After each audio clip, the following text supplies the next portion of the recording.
Narito ang ilan pang mga pamahiin at tradisyon sa Biyernes Santo. Sir, huwag magtrabaho sa lupa. Mayroong paniniwala na hindi dapat magtrabaho sa lupa sa Biyernes Santo dahil daw ito ay magdadala ng problema sa mga pananim. 2. Huwag magsuot ng kulay pula.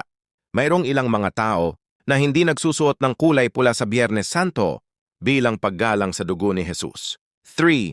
Mag-ingat sa mga bata. Mayroong paniniwala na dapat ingatan ng mga bata sa Biyernes Santo dahil daw sila ay maselan sa araw na ito. Or huwag magpakain ng itlog. Mayroong ilang mga tao na hindi nagpapakain ng itlog sa Biyernes Santo dahil daw ito ay simbolo ng buhay at pagkamulat. 5. Magdasal para sa mga yumao. Maraming mga Pilipino ang nagdarasal para sa mga yumao sa Biyernes Santo bilang pag-alala sa kanilang mga mahal sa buhay. Ang mga pamahiin at tradisyon na ito ay nagpapakita ng paggalang at debosyon ng mga Pilipino sa panahon ng Kwaresma at Biyernes Santo.